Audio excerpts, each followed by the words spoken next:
नामापि ते च मधुरं मधुरं स्वरूपं कर्मापि ते च मधुरं मधुरा स्मृतिश्च बुद्धिं प्रबोधय प्रभो मधुबोधशक्तिं विद्यां प्रयच्छ परमां परिभावयामि।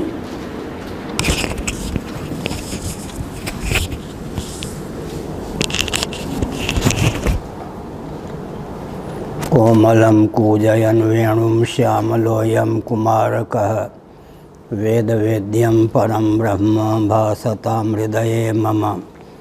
कूजन्तं राम रामेति मधुरं मधुराक्षरम् आरुह्य कविता शाखां वन्दे वाल्मीकिकोकिलं। निगमकल्पतरोर्गलितं फलं शुकमुखादमृतद्रवसंयुतं पिबत भागवतं रसमालयं। मुहुरहो रसिका भुवि भावुकाः तृणादपि सुनीचेन तरोरपि सहिष्णुना अमानिना मानदेन कीर्तनीयः सदा हरिः। ॐ पूर्णमदः पूर्णमिदं पूर्णात् पूर्णमुदच्यते पूर्णस्य पूर्णमादाय पूर्णमेवावशिष्यते। ॐ शान्तिः शान्तिः शान्तिः। नारायणाखिलगुरो भगवन्नमस्ते शिवाय नमः शिवलिंगाय नमः। तन्मे मनः शिव संकल्पमस्तु सर्वे भवन्तु सुखिनः। नारायण।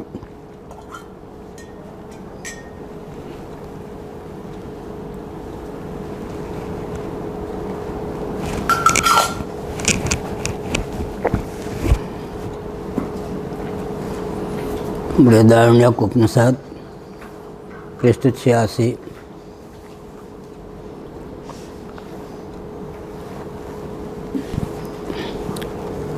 शांकर भाष्य। प्रतिषिद्धानिष्टफल संबंधश्च वेदादेव विज्ञायते न च अनुष्ठेयः सः न च प्रतिषिद्ध विषये प्रवृत्तक्रियस्य करणात् अन्यदनुष्ठेयमस्ति। अकर्तव्यता ज्ञाननिष्ठतैव ही परमार्थतः प्रतिषेध विधीनां स्यात्। नारायण।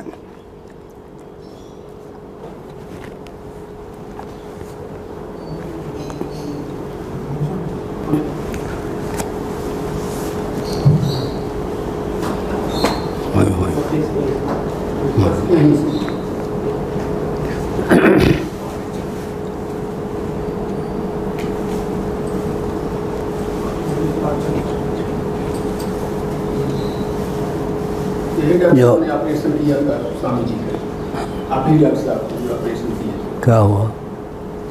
स्वामी जी का चिकित्सा क्यों? अच्छा ठीक, देख लिया अभी आए हैं। अच्छा ठीक, दिखा दो भाई, दिखा। बहुत अच्छे आप। नारायण। प्रतिषिद्धा निष्ठफल संबंधश्च वेदादेव विज्ञायते। प्रतिषिद्ध जो कर्म है उनका फल अनिष्ट होता है। इस प्रकार के संबंध का विज्ञान वेदों के द्वारा ही संभव है, अन्यथा नहीं। कौन सा कर्म करणीय है, कौन सा करणीय, किसके करने से प्रत्यवाय की प्राप्ति हो सकती है, अधोगति हो सकती है, नरक यातना की प्राप्ति हो सकती है, इसका ज्ञान वेदों के द्वारा ही संभव है। प्रत्यक्षादि किसी अन्य प्रमाणों की गति इसमें नहीं।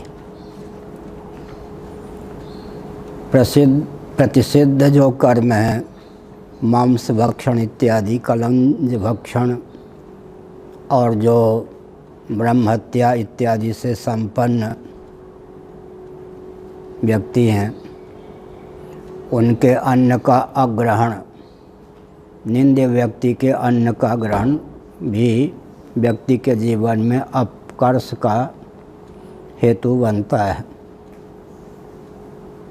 ऐसे निषिद्ध आचरण का अगर किसी को ज्ञान हो गया, वास्तविक है, सद्गति चाहता है, तो निंद्य कर्म को अनुष्ठेय नहीं मानता, उससे उपरामता उसके जीवन में आती है, निषिद्धाचरण से वो निवृत्त होता है, न कि निषिद्धाचरण में प्रवृत्त होता है। तो जितने वेद वाक्य हैं वे सब प्रवर्तक ही होते हैं, निवर्तक नहीं होते, ऐसा नहीं कह सकते। या प्रवर्तक अर्थात अनुष्ठेय पदार्थ के ही निरूपक वेद वचन हैं, ऐसा भी नहीं कह सकते। ब्रह्म तत्व का जो ज्ञान हुआ वो तो ज्ञान ही कृतार्थता में पर्याप्त है, पृथक से कोई यज्ञ आदि के अनुष्ठान की आवश्यकता नहीं है। यज्ञेन दानेन तपसा नाशकेन ब्राह्मणा विविशन्ति, यज्ञ दान तप की घाटी कोई पार कर चुका, कर्माशक्ति फलाशक्ति अहंकृति को शिथिल कर धृत्युत्साह पूर्वक भगवदर्थ स्वकर्माचरण का अनुष्ठान किसी ने किया, उसके फलस्वरूप ब्रह्म विचार की क्षमता उसके जीवन में प्राप्त हुई। श्रवण मनन निधिध्यासन का आलम्बन लेकर उसे ब्रह्मात्म तत्व के एकत्व का विज्ञान प्राप्त हुआ, उस विज्ञान मात्र से कृतार्थता हो जाती है। तो जैसे निषिद्धाचरण का आस्तिक को ज्ञान हो जाए तो निषिद्धाचरण से निवृत्ति होती है, निषिद्धाचरण में प्रवृत्ति और प्रीति उसकी परिलक्षित नहीं होती। तो वहाँ जैसे निषिद्ध जो कर्म है वो अनुष्ठेय नहीं है, उसी प्रकार तत्व ज्ञान जिसको हो गया उसके लिए कुछ अनुष्ठेय कर्तव्य रूप से प्राप्त नहीं होता। ज्ञान मात्र से कृतार्थता, यहाँ ज्ञान मात्र से अप्रवृत्ति, यहाँ ज्ञान मात्र से कृतार्थता। प्रतिषिद्ध कर्मों का ज्ञान हो गया आस्तिक को, तो प्रतिषिद्ध कर्मों में प्रीति प्रवृत्ति शांत हो जाएगी, निषिद्धाचरण में वो प्रवृत्त नहीं होगा। तो जितने वेद वचन हैं प्रवर्तक ही हैं, यह मान्यता ठीक नहीं। हाँ, कोई स्वर्ग चाहता है तदनुकूल याग इत्यादि उसके लिए अनुष्ठेय हो सकता है, परंतु सर्वत्र अनुष्ठेय का ही विधान करते हैं वेद, ऐसा नहीं कह सकते। न च प्रतिषिद्ध विषये प्रवृत्त क्रियस्य अकरणात् अन्यत अनुष्ठेयम अस्ति। उसी को स्पष्ट करते हैं भगवान भाष्यकार।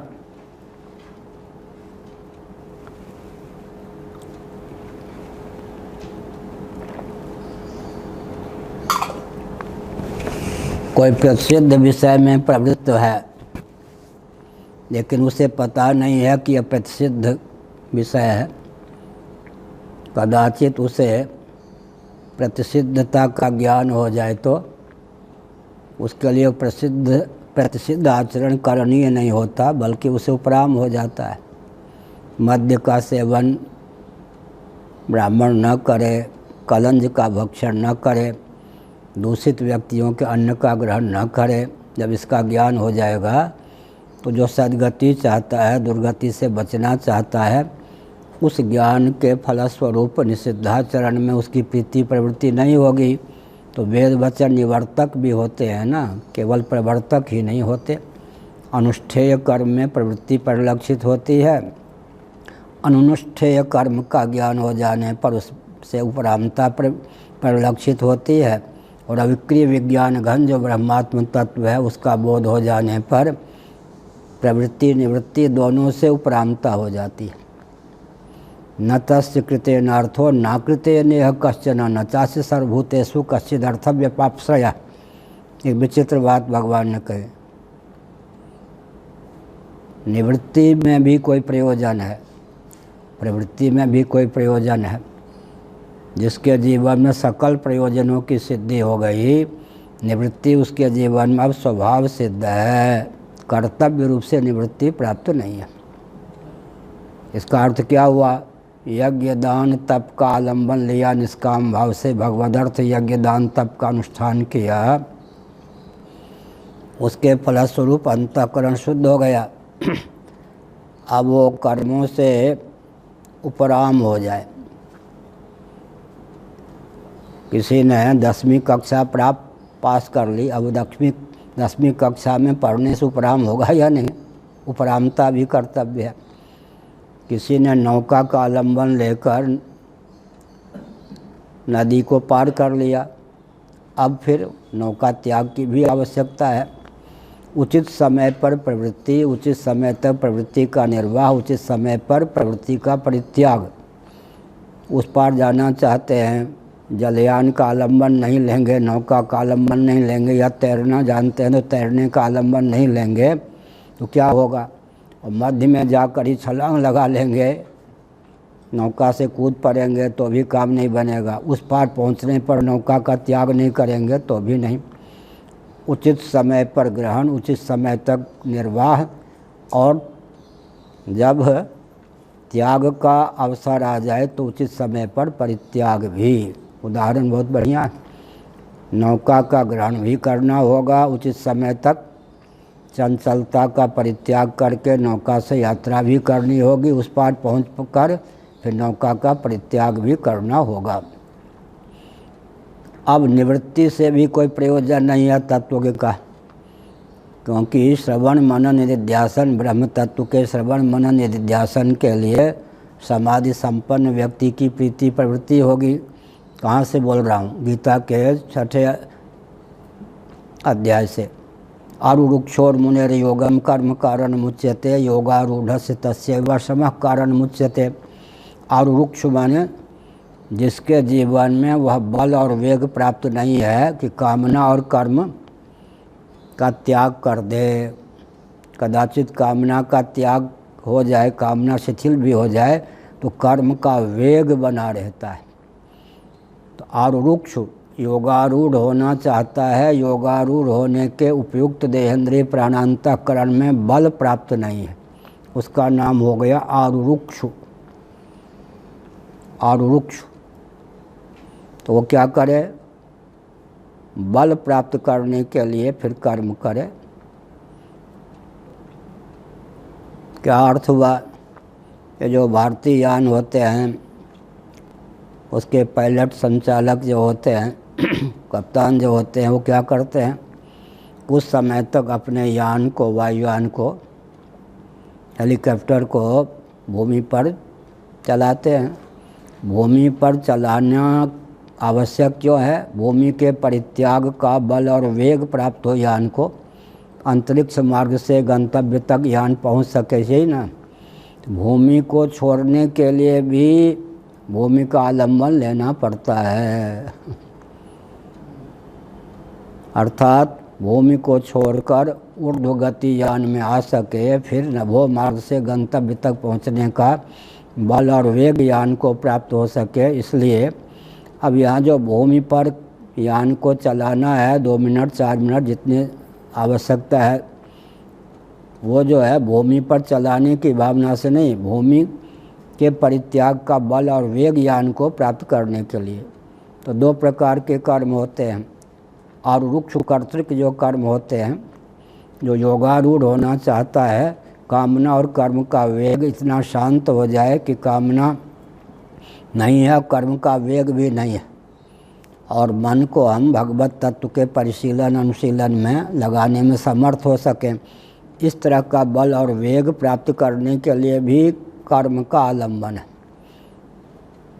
क्या धरती से ऊपर उठने के लिए भी धरती को टेकना पड़ता है, धरती का आलम्बन है। हमारे आपके शरीर में घुटने तक का जो अंश है पृथ्वी प्रधान है, तो इस पे हाथ रख के उठते हैं। धरती पर गिरा हुआ व्यक्ति, भागवत में आया है कि धरती का आलम्बन लेकर ही उठ सकता है। इसलिए कर्म त्याग के लिए भी कर्म का आलम्बन आवश्यक है। जो दर्जी होता है, टेलर मैन, वो 2 ढंग से अपने यंत्र का उपयोग करता है, अपनी मशीन का उपयोग करता है। कभी रील में धागा भरने के लिए, और जब वस्त्र सीता है तो रील में जो धागे हैं वो समाप्त हो जाते हैं। पतंग उड़ाने वाला 2 ढंग से काम करता है। पतंग को ऊपर उठाना है तो ऐसे ऐसे करेगा, रील से संबंध जो धागे हैं वो खुलते जाएंगे। जब खेल समाप्त करना होता है तो ऐसे ऐसे करेगा, ऐसे ऐसे करेगा माने समेटेगा, फिर घर भाग जाएगा बच्चे जो है पतंग उड़ाने वाले। इसी प्रकार किसके जीवन में कर्म है, माँ फल कर्म हेतु, माते संगोस्त्व कर्मणि, भगवान का वचन है 2 अध्याय गीता में कर्म में अधिकृत व्यक्ति का अकर्म में अगर राग हो गया तो काम बिगड़ गया। आरुक्षोर मुनेर योगम कर्म कारण मुच्यते योगारूढ़स्य तस्यैव शमः कारण मुच्यते। योगारूढ़ता प्राप्त हो जाए, कर्म का बल और वेग शांत हो जाए तो फिर कर्म में प्रवृत्ति आवश्यक नहीं, क्योंकि कर्म ने अपना प्रयोजन सिद्ध कर दिया। अब आरुक्षु के लिए कर्म कर्तव्य है, अगर उस कर्म का आलंबन नहीं लेगा तो अपक्व योग भूमिका में अकर्म का आलंबन लेकर वो योग भ्रष्ट हो सकता है। संन्यास लेने की क्षमता कब आती है? वेद से ले या न ले उपरामता। कर्म और कामना दोनों का वेग इतना शांत हो जाए कि कर्म किए बिना रह सके, अकर्म में विकर्म में प्रवृत्ति न हो। जो कर्म करने योग्य नहीं है उसमें प्रवृत्ति न हो, निषिद्धाचरण में प्रवृत्ति न हो, और मन को प्रत्याहार युक्त धारणा के द्वारा भगवत तत्व में सन्निहित करने का बल और वेग प्राप्त हो जाए। तो दो प्रकार का कर्म हुआ। प्रवृत्ति मार्गी जो हैं उनके कर्म के गर्भ से कामना और कर्म का वेग बढ़ता जाता है और निवृत्ति मार्ग के लिए जो कर्म करते हैं उनके कर्म के फलस्वरूप कामना और कर्म का वेग शांत होता जाता है। तो बाहर से दोनों कर्मी परिलक्षित होते हैं, ये भी कर्म कर रहे, ये भी कर्म कर रहे। एक के जीवन में प्रवृत्ति के गर्भ से प्रवृत्ति निकलती चली जाएगी, दूसरे के जीवन में प्रवृत्ति के गर्भ से निवृत्ति चली आएगी। प्रवृत्ति का पर्यवसान निवृत्ति में। पूरे वैदिक वाङ्मय को एक वाक्य में कहेंगे श्री जाबाल दर्शन उपनिषद के अनुसार तो क्या कहेंगे? प्रवृत्ति की सार्थकता निवृत्ति में है, निवृत्ति की सार्थकता निर्वृत्ति मुक्ति में है। प्रवृत्ति का पर्यवसान निवृत्ति, निवृत्ति का पर्यवसान निर्वृत्ति, निर्वृत्ति माने मुक्ति में है। पूरा वैदिक वाङ्मय आ गया, कर्म उपासना ज्ञान एक ही वाक्य में पूरे वैदिक वाङ्मय। अब इसकी व्याख्या 1,00,000 पृष्ठ में भी हो सकती है इतनी सी बात है। प्रवृत्ति का ही सार्थकता प्रवृत्ति में नहीं है, उस गति की दुर्गति मानी जाती है जिस गति की गति गंतव्य तक न हो। गति की सार्थकता तब मानी जाती है जब गति की गति गंतव्य तक हो जाए। अब गंतव्य तक पहुंचने पर गति शांत। ऐसे प्रवृत्ति के का पर्यवसान निवृत्ति में हो तो दो प्रकार के कर्मी हो गए। एक प्रवृत्ति के गर्भ से प्रवृत्ति निकालते जाते हैं, दूसरे प्रवृत्ति का आलम्बन लेते हैं निवृत्ति के अनुकूल बल और वेग अर्जित करने के लिए। तो उनके अब जब योगारूढ़स्य तस्यैव शमः कारण मुच्यते, तस्यैव जो पहले कर्मों में प्रवृत्त आरुरुक्ष था उसी आरुरुक्ष के लिए अब सम का अर्थ है अब मत कर्म करो। कर्म ने अपना फल दे दिया, अब पिसे हुए को पूछने की क्या ज़रूरत है, पिष्ट पेषण की क्या ज़रूरत है। कर्म ने अपना फल दे दिया, अब सम को धारण करके तत्व का विचार करो। ततः पदम तत्परिमार्गितव्यम गीता के 15वें अध्याय में आया। तो इसका नैव तस्य कृतेन अर्थ न अकृतेन।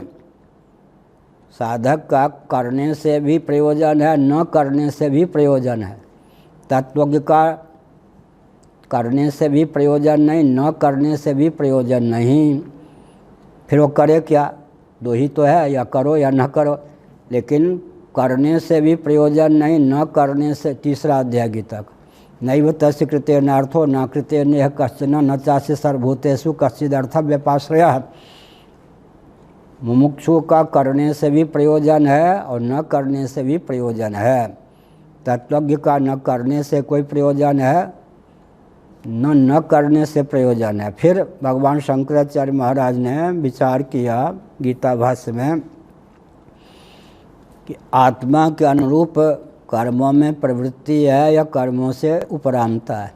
आत्मा अविक्रिय विज्ञान घन है, इसलिए स्वरूप के अनुरूप कर्मों में अप्रवृत्ति ही है। तो उनके जीवन में कर्तव्य बुद्धि से निवृत्ति की प्रतिष्ठा नहीं होती जो तत्वज्ञ हैं।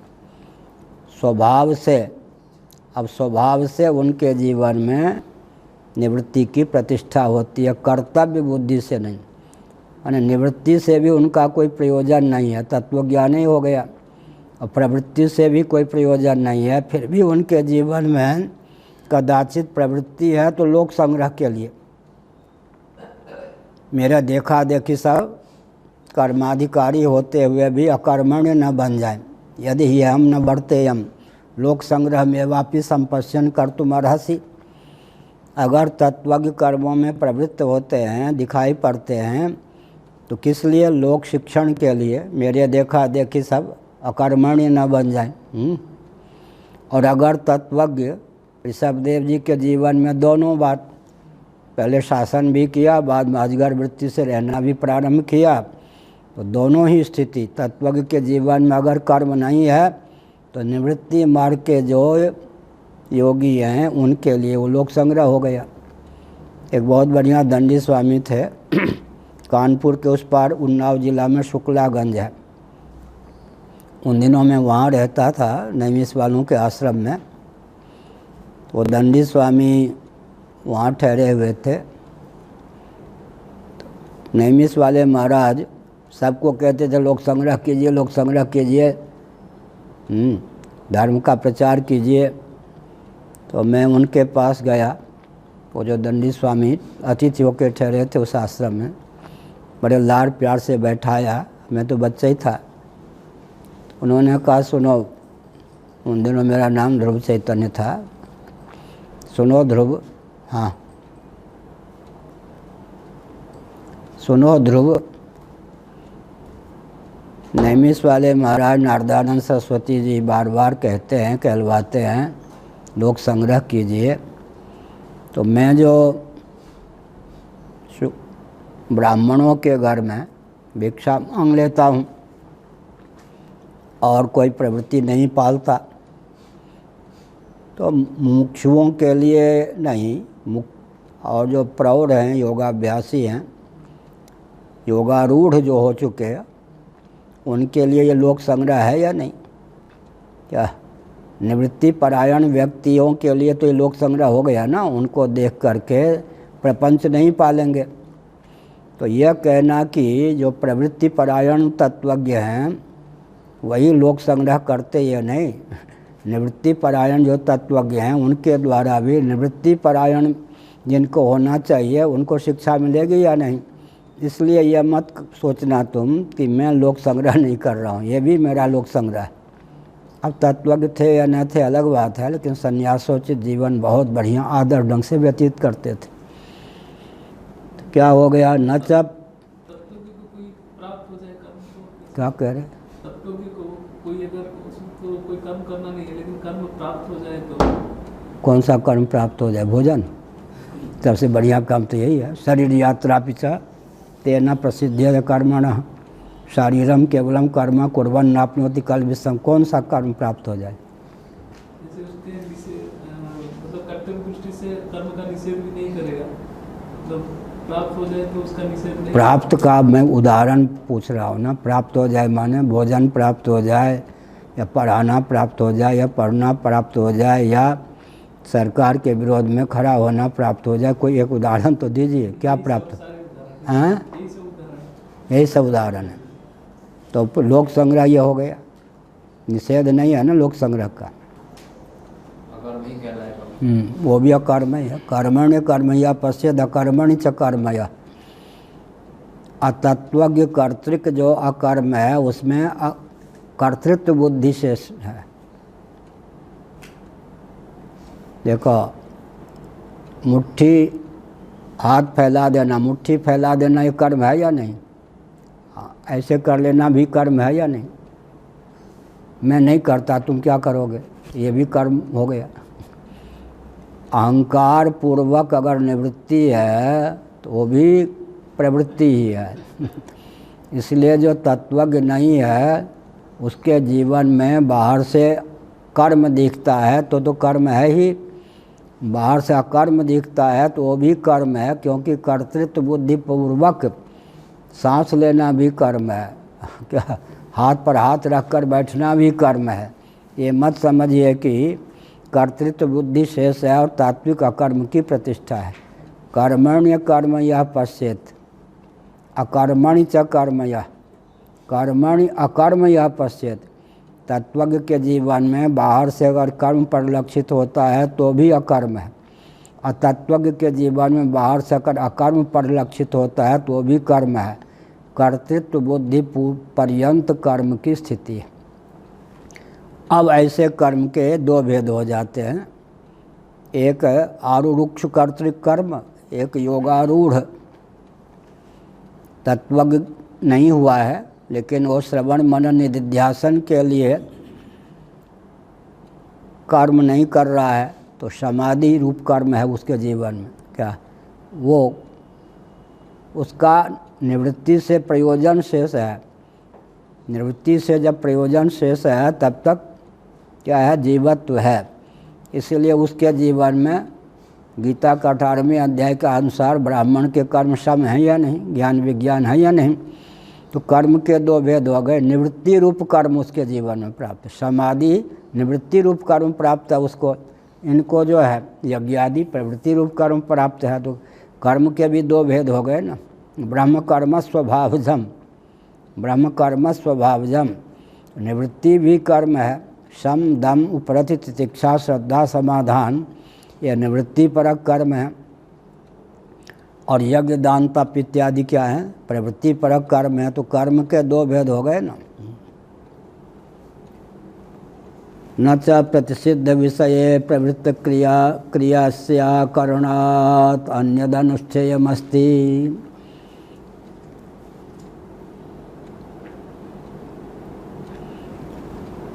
अब कोई व्यक्ति भोजन, भगवान शंकराचार्य आगे उदाहरण देंगे, कोई भोजन में प्रवृत्त हुआ, उसको स्मृति आ गई, अरे कलंज भक्षण नहीं करना चाहिए, पतित व्यक्ति के अन्न का ग्रहण नहीं करना चाहिए, सम्मुख जो भोजन है क्या है, मांसाहार है, मांस है युक्त है, सम्मुख जो भोजन है अत्यंत निंद्य व्यक्ति के द्वारा दिया हुआ है। रबड़ी कचौरी मालपुआ भले ही हो। एक बड़ा विचित्र व्यक्ति था, नाम भूल गया, अब महंत हो गया अयोध्या में कहीं, हमसे पढ़ता भी था, मध्य प्रदेश का, बड़ा चुलबुल, बड़ा विचित्र, नाम वाम भूल गया, और जब से महंत हुआ तब से दिखता भी नहीं। तो वो ट्रेन में था, भोजन मंगवाए, भोजन देने वाले ने मुर्गी अंडा और क्या क्या ला के दे दिया उसमें। अरे इसको थोड़ा चम्मच से खिसका दो, हम मांसाहारी नहीं। वो बड़ा विचित्र ही व्यक्ति था मध्य प्रदेश का। यहाँ भी रहा कुछ दिन, जरा वो चम्मच से खिसका उसका दो, हाँ मैं मांसाहारी नहीं हूँ। ऐसा। अब वो बहुत बड़ा महंत हो गया, वैष्णव हो गया, सुना है अयोध्या में। तो कहते हैं कि सावधान, यह जो भोजन है यह दूषित व्यक्ति के द्वारा प्रदत्त अन्न है। अरे भूखा भले ही रह जाऊं, क्या वो हत्यारे ब्रह्म हत्यारे आदि के द्वारा दिया हुआ अन्न, दिए हुए अन्न जो हैं, चाहे वो कितने ही रबड़ी कचौरी मालपुआ हो, नहीं लेना, भूखे रह जाना। सावधान, इसमें मांस है, मिश्रित कलंज है, या उपराम हो जाएगा। तो निषिद्धाचरण में प्रवृत्ति नहीं होगी ना। निषेध परक जो विधि है, निषेध परक जो विधि है उसका श्रवण करने पर निषिद्धाचरण से उपरामता हुई, या निषिद्धाचरण में प्रीति प्रवृत्ति। भोजन के लिए जो हाथ उठाया था, या कोई कह दे सावधान इसमें विष मिला हुआ है, तो भोजन करने के लिए, अब वो शाकाहारी हो चाहे मांसाहारी, इसमें विष है, छिपकली मर गई, सावधान। अब वो जो प्रवृत्त हुआ था निवृत्त हो जाएगा। तो निवर्तक भी तो वेद वाक्य होते हैं, केवल प्रवर्तक ही थोड़े होते। स्वर्ग कामो यजेत, यहाँ पर प्रवर्तक हो गए। कलंज का भक्षण न करे, यहाँ निवर्तक हो गए। ऐसे ही जैसे निवर्तक कर्म का, निवर्तक वेद विधि का श्रवण करने पर व्यक्ति की तत्त कर्मों में प्रीति प्रवृत्ति नहीं परिलक्षित होती, ऐसे सिद्ध जो ब्रह्म तत्व है काओ बताने वाला विशेषण विशेष से घटित जो वेद वाक्य है उसका श्रवण करके व्यक्ति के जीवन में ज्ञान की तो अभिव्यक्ति होगी, अगर अधिकृत है तो अधिकृत है, साधन चतुष्टय संपन्न है तो उसके अंतःकरण में ज्ञान की तो निष्पत्ति होगी, लेकिन अनुष्ठेय रूप से उसे कुछ प्राप्त नहीं होगा। सभी वेद वाक्य प्रवर्तक ही होते हैं नहीं, दो प्रकार के वेद वाक्य प्रवर्तक नहीं होते। निषिद्धाचरण के बोधक जो वेद वाक्य हैं आस्तिकों के जीवन में वो प्रवर्तक परिलक्षित नहीं होते, और सिद्ध वस्तु ब्रह्म तत्व के जो ज्ञापक वेद वाक्य हैं वो ज्ञान तक ही सीमित रहते हैं, पृथक से कोई कर्मों का विधान नहीं करते। तो इस प्रकार से जितने भी वेद वाक्य हैं वो निवर्तक ही हैं ये भी नहीं कह सकते, प्रवर्तक ही हैं ऐसा भी नहीं कह सकते। निषिद्धाचरण से निवृत्ति कराने वाले होते हैं और सिद्ध पदार्थ का बोध कराने वाले होते हैं। दो प्रकार के जो वचन हैं वो प्रवर्तक नहीं होते, लेकिन अनुष्ठेय पदार्थ का विधान करने वाले, यज्ञ दान तप आदि का विधान करने वाले जो वेद वचन हैं वो प्रवर्तक हो जाते अधिकारी के लिए। बहुत बढ़िया फिर उदाहरण देते हैं उसे। क्षुधार्तस्य प्रतिषेध ज्ञान संस्कृतस्य भक्ष्ये भोज्ये व प्रत्युपस्थिते कलंजा विषस्तान्नादाविदं भक्ष्य मदो भोज्यम इति वा ज्ञानमुत्पन्नं तद्विषयया प्रतिषेध ज्ञानस्य ज्ञानस्मृत्या बाध्यते। यका कलम कहाँ गया, अक्षर मिटा हुआ।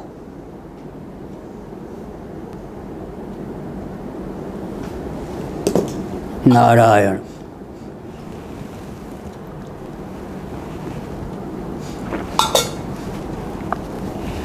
क्षुधार्तस्य अत्यंत भूखा व्यक्ति है, भूख से आर्त है, व्यथित है।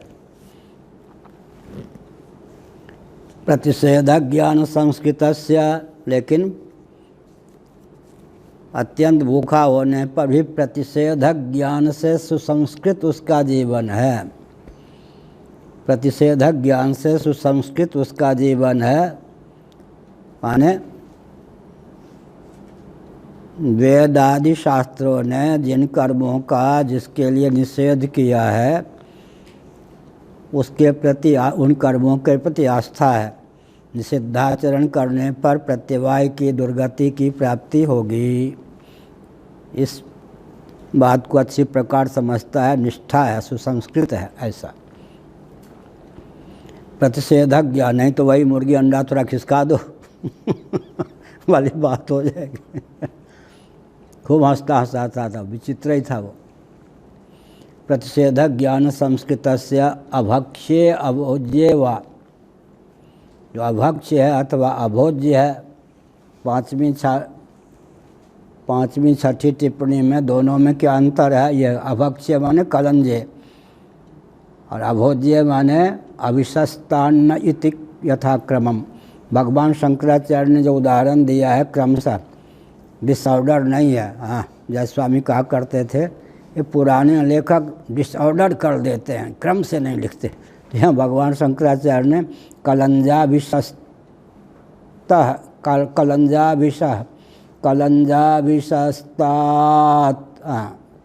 ये कहा। इसका मतलब कलंज अभक्ष्य है, अभोज्य कौन है? अभोज्य कौन है? दूषित व्यक्तियों के द्वारा प्रदत्त अन्न, अविशस्त, दूषित व्यक्तियों के द्वारा प्रदत्त अन्न, वेश्या आदि के द्वारा प्रदत्त अन्न, यह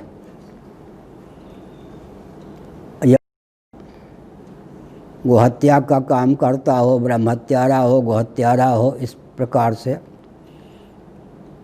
निषिद्धाचरण में संलग्न व्यक्ति अगर अन्न किसी को दे, आस्तिक को, तो आस्तिक का कर्तव्य है कि उसके द्वारा प्रदत्त अन्न कितना भी भूखा हो क्यों न हो सेवन न करे। ऐसा अभक्ष्य है और अभोज्य है। अभिप्राय यही हो गया, लेकिन दोनों शब्दों का प्रयोग क्रमशः किया गया। कलंज अभक्ष्य है और अभिशस्त अन्न जो है अभोज्य है, अर्थात उसका सेवन बिल्कुल न करे। इदं भक्ष्य मदो भोज्यमिति वा ज्ञानमुत्पन्नं तद्विषया प्रतिषेधक ज्ञान स्मृत्या बाध्यते। यह भक्ष्य है, यह भोज्य है, ऐसा।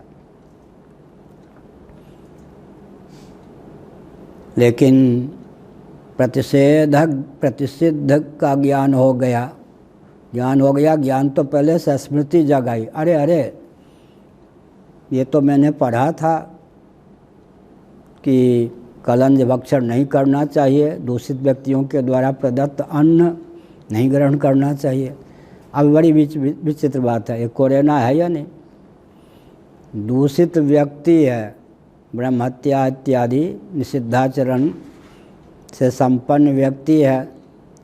अब उसके निषिद्धाचरण रूप जो पाप है उसके द्वारा प्रदत्त अन्न में कैसे घुस जाएगा? आजकल के व्यक्ति कहेंगे कोरोना वाले समय में उसमें घुसेगा या नहीं? क्या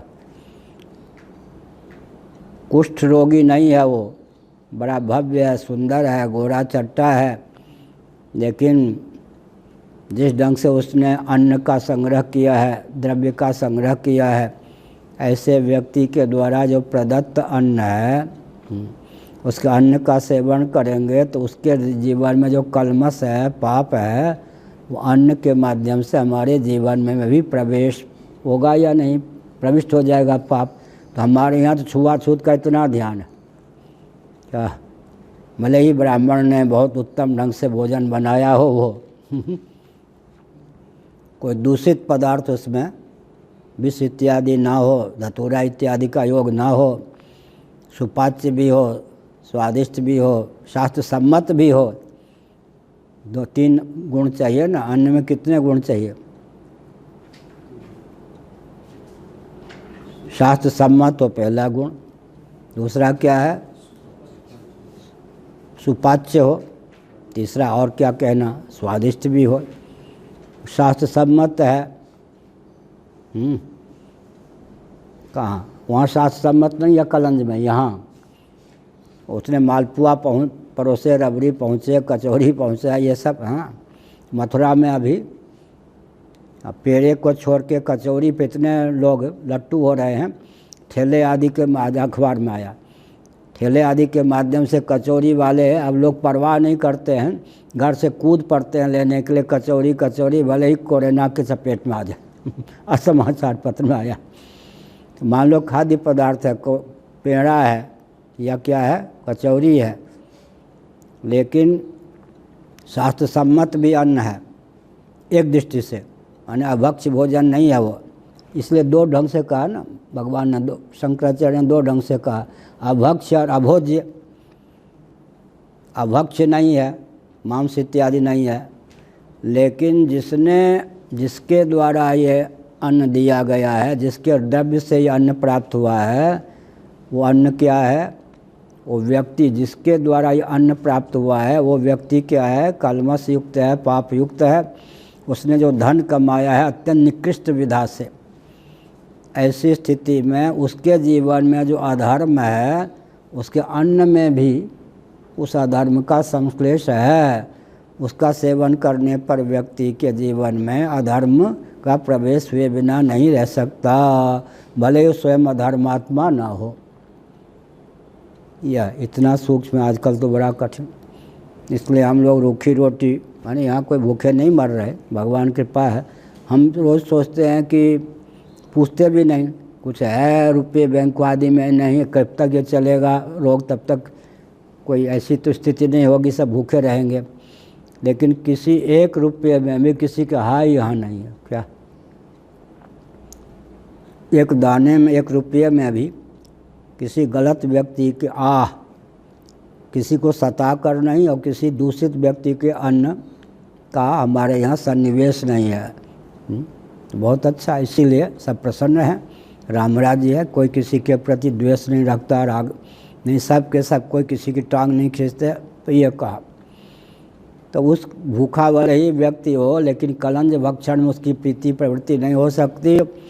यहाँ तक कि शाकाहार भी अगर है, उचित ढंग से बना भी है, सब कुछ ठीक है, बाहर से शास्त्र सम्मत लगता है, सुपाच्य भी है, शास्त्र सम्मत भी है और स्वादिष्ट भी है, लेकिन जिसके द्वारा प्रदत्त है, वह जिसके द्रव्य से या जिसके घर से वह अन्न आया है, हमें प्राप्त हुआ है, वो व्यक्ति पापी है, हत्यारा है।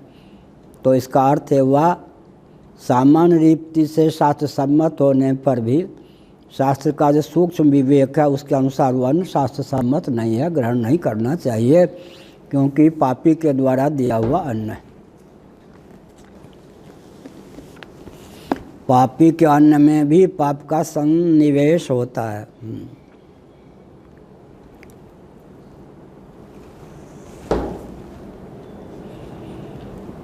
तो यहाँ पर यह हो गया कि स्मृतियाँ बाध्यते, स्मृति जग गई। वो हमने तो पढ़ा था, हमारे हृदय में जो शास्त्र सम्मत ज्ञान है, उस ज्ञान के अनुरोध से हमको इस प्रकार का भोजन नहीं करना चाहिए, भूखे भले रह जाएं एक दिन और सही। तो वो प्रवृत्ति, स्मृति के बल पर प्रवृत्ति शांत हो जाती है। अभक्ष्य भोजन में अभोज्य के सेवन में उसकी प्रीति प्रवृत्ति नहीं परिलक्षित होती। उदाहरण देते हैं बहुत बढ़िया।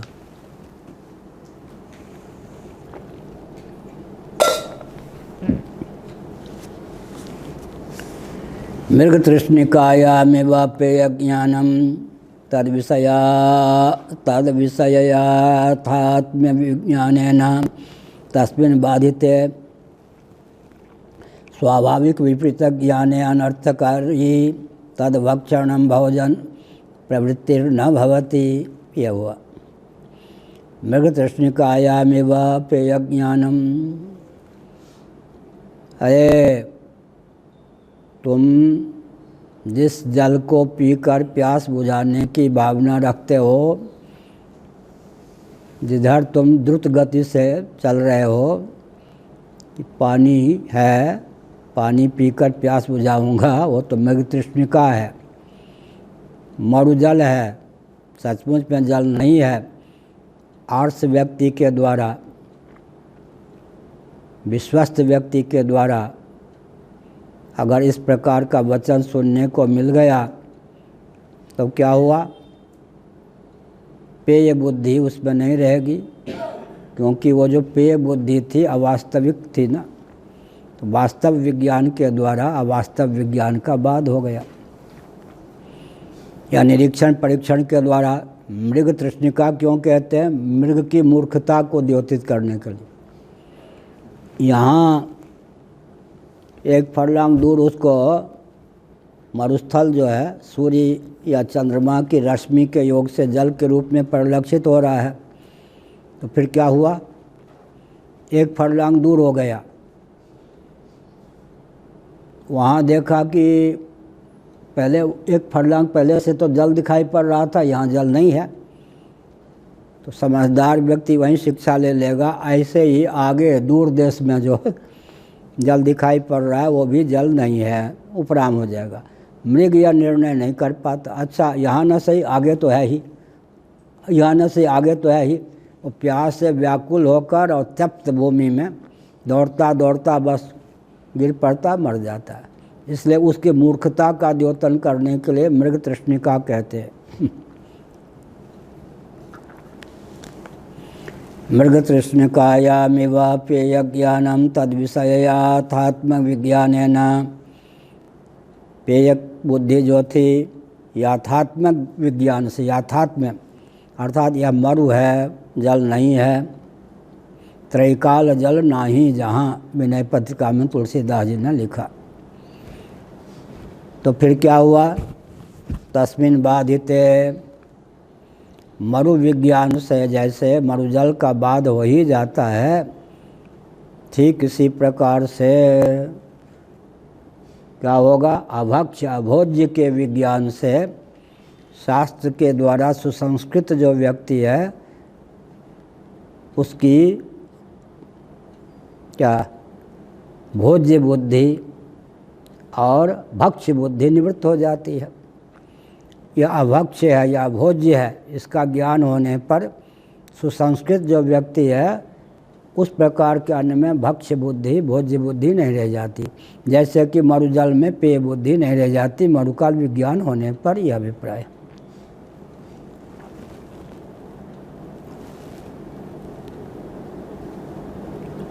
स्वाभाविक विपरीत ज्ञान अनर्थकरी तद्भक्षण भोजन प्रवृत्तिर्न भवति। ऐसे स्थान पर जो स्वाभाविक शब्द का प्रयोग करते हैं भाष्यकार भगवान, उसका अर्थ समझना चाहिए। स्वभाव दो ढंग का होता है। एक स्वभाव कैसा होता है? अविद्या काम कर्म के वशीभूत जो व्यक्ति हैं उनके जीवन में स्वभाव सिद्ध मद्य मांस मैथुन आदि के प्रति प्रीति प्रवृत्ति दिखाई पड़ती है। ये स्वभाव का अर्थ क्या है? अविद्या काम कर्म मूलक जो स्वभाव है प्राकृत व्यक्तियों के जीवन में, उनकी स्वारसिकी स्वाभाविकी प्रवृत्ति कहाँ होती है? मद्य मांस इत्यादि में। तत्वज्ञ का स्वभाव अलग, संसारी व्यक्तियों का स्वाभाविकी प्रवृत्ति है, व्यक्ति की स्वाभाविकी प्रवृत्ति। इसीलिए स्वभाव का अर्थ यह हो गया, स्वभाव से जो प्रवृत्ति है माने कर्तृत्व भोक्तृत्व पुरस्सर जो प्रवृत्ति है वो स्वाभाविकी प्रवृत्ति है संसारी व्यक्तियों के जीवन में। स्वाभाविक विपरीत ज्ञाने अनर्थकरी। विपरीत ज्ञान में प्रवृत्ति जो है स्वभाव सिद्ध है, लेकिन शास्त्र के द्वारा जो हमको ज्ञान प्राप्त होता है उसका अपनोदन हो जाता है। अनर्थकरी अर्थात इससे हमें अनर्थ प्राप्त होगा, तो शास्त्रोचित संस्कार की स्मृति हो जाने पर फिर व्यक्ति स्वाभाविक की जो प्रवृत्ति है भोजन आदि में उससे निवृत्ति हो जाती है। तद्भक्षण भोजन प्रवृत्तिर्न भवति न भवति। उसके भक्षण और भोजन में वही भक्षण और भोजन माने कलंग भक्षण में और वो जो दूषित अन्न के सेवन में प्रीति प्रवृत्ति नहीं परिलक्षित होती। अनर्थ से किसने बचाया? शास्त्र सम्मत ज्ञान में आस्था, प्रतिषेधक ज्ञान में आस्था। यह प्रवृत्ति का दूषित कर्मों में दूषित अन्न जल आदि के सेवन में प्रीति प्रवृत्ति से बचाने वाले कौन है? निषेध वचन जो शास्त्र में है उनके प्रति आस्तिकों के हृदय में आस्था होती है। निषिद्धाचरण क्या क्या है उसका ज्ञान हो गया, समय पर वो ज्ञान की स्मृति हो गई, अरे अरे इससे बचना चाहिए, यह हुआ। तो निषिद्धाचरण का ज्ञान हो जाने पर आस्तिक व्यक्ति की जो निषिद्धाचरण में प्रवृत्ति नहीं होती तो जो ज्ञान है वो प्रवर्तक नहीं हुआ ना, निवर्तक ही तो हुआ ना। तो शास्त्र का हर वचन प्रवर्तक ही होता है, यह आग्रह नहीं करना चाहिए। निषिद्धाचरण का जो ज्ञान है आस्तिक के हृदय में, उसकी स्मृति आ जाने पर अभक्ष्य भोजन में उसकी अभोज्य में प्रीति प्रवृत्ति नहीं होती। ऐसे ही अगम्यागमन इत्यादि में उसकी प्रीति प्रवृत्ति नहीं होती, द्यूत मध्य आदि में उसकी प्रीति प्रवृत्ति नहीं होती। ये सब विपरीत ज्ञान निमित्तायाः प्रवृत्तेः निवृत्तिरेव न पुनर्यत्न कार्यः तदभावे। विपरीत ज्ञान मूलक ही जो प्रवृत्ति है, विपरीत ज्ञान मूलक ही जो प्रवृत्ति है, जैसे मृग तृष्णिका को मृगजल मरुजल को प्राप्त करने के लिए जो प्रीति प्रवृत्ति थी वो विपरीत ज्ञान मूलक थी। ऐसे ही अब सीपी में चांदी दिखाई पड़े, चांदी को बटोरने की जो भावना थी, हथियाने की भावना थी, वो विपरीत ज्ञान मूलक थी। विपरीत ज्ञान मूलक जो प्रवृत्ति है यथार्थ ज्ञान प्राप्त हो जाने पर वो प्रवृत्ति शांत हो जाती है। इसका मतलब निषिद्ध जो आचरण है उनमें प्रीति प्रवृत्ति नहीं रह जाती और निवर्तक वेद वचन हो गए। निषिद्धाचरण का वर्णन कर देने पर जिस व्यक्ति के हृदय में शास्त्र के प्रति आस्था है और अवसर आने पर निषिद्ध आचरण है, निषिद्ध प्रवृत्ति है, इसकी स्मृति भी हो गई और निषिद्धाचरण से निवर्तक हो गया वेद वचन, वहाँ प्रवृत्ति का अवरोध हो गया, न कि हर वेद वचन प्रवृत्ति का विधायक ही होता, यह अभिप्राय।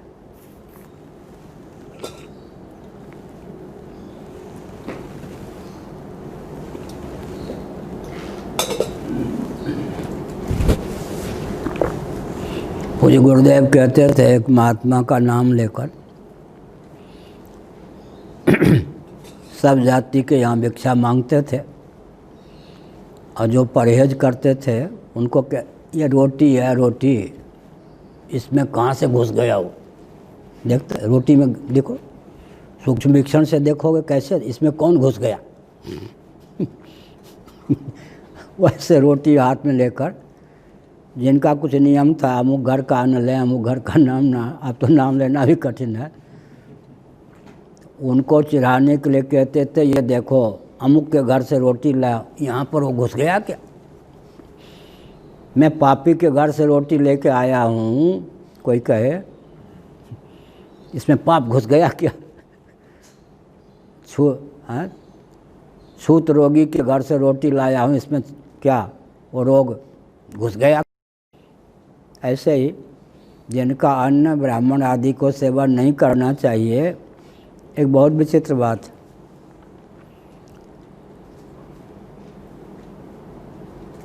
नीचे की रोटी से परहेज करो, ऊपर की बेटी से परहेज करो, यह मर्यादा थी या नहीं। अब क्या मर्यादा हो गई, मर्यादा टूट गई, माने आधुनिक मर्यादा करते मर्यादा टूटना क्या, नीचे की रोटी में मुँह मारो, ऊपर की बेटी बन सके तो लिए बिना मत रहो, यही हो, उल्टा हो गया यही हो गया या नहीं। ब्राह्मण के घर में चांडाल भी आ जाए अतिथि बन के, उचित स्थान पर स्नेहपूर्वक आदर पूर्वक उसको खड़ा करके बैठा के अन्न देना चाहिए। ऊपर के अन्न में सबका अधिकार, ऊपर की बेटी से परहेज करो भाई। अब उल्टा हो गया, नीचे के अन्न में हाथ मारे मुँह मारे में न रहो, ऊपर की बेटी जहाँ तक बन सके वर्ण जाति बदल के सही, जैसे भी सही, आधुनिक समाजवाद का प्रचार करके सही, छलबल डंके की चोट से जहाँ तक बन सके ऊपर की बेटी अवश्य ले लो। बड़ी विचित्र बात है। भाजपा के जो मुस्लिम नेता हैं प्राय सबके घर में ब्राह्मणों की बेटी, बुरा न मानो होली। तो वर्ण संकरता कर्म संकरता को फैलाने से एक विचित्र बात, जैसे कोरोना रोग आया ना, मैं शाप नहीं दे रहा हूँ किसी को, इसने आंखें खोल दी, ऐसे ही वर्ण संकर संतान उत्पन्न करने से कर्म संकरता से क्या क्या विस्फोट होगा, भारत की पहचान ही विलुप्त हो जाएगी, आर्य संस्कृति का विलोप ही हो जाएगा। ये कोई और महामारी आएगी तब समझ पाएंगे ये क्या, समझ गए ना। भारत की सुरक्षा विशेष रूप से भगवान करते हैं, क्यों। पूज्य गुरुदेव का धर्म सम्राट करपाती जी महाराज का एक लेख है भक्ति सुधा नामक ग्रंथ में, जो गीता प्रेस से प्रकाशित है, भारत में ही अवतार क्यों, श्री रामकृष्ण आदि का। विश्व का हृदय है, आपाद मस्तक हमारा शरीर है, लेकिन ईश्वर सर्वभूतानां हृदय से अर्जुन तिष्ठति, हम आत्मा गुडाकेशः सर्वभूताशय स्थितः, ज्योतिषामपि तज्ज्योतिस्तमसा परमुच्यते, ज्ञानम ज्ञेयम ज्ञानगम्यम हृदय सर्वस्य विष्ठितम्। हृदय का इतना क्यों महत्व है। पुंडरीकाकार, शांकर भाष्य छांदोग्य श्रुति 8वां अध्याय।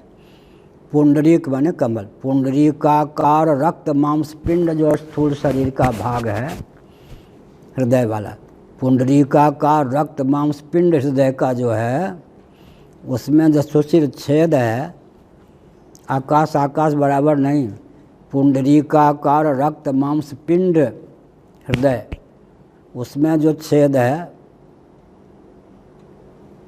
आकाश, उसमें वो क्षमता है कि अंतःकरण को व्यक्त कर दे, और अंतःकरण में वो क्षमता है कि ब्रह्म को प्रत्यगात्मा जीव के रूप में व्यक्त कर दे।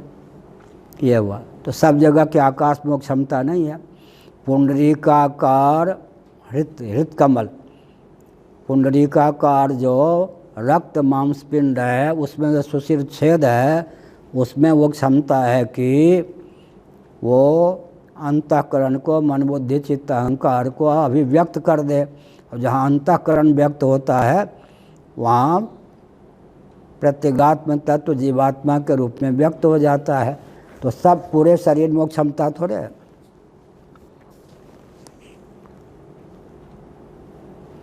मृग तृष्णिकायामेवाप्यय ज्ञानम तद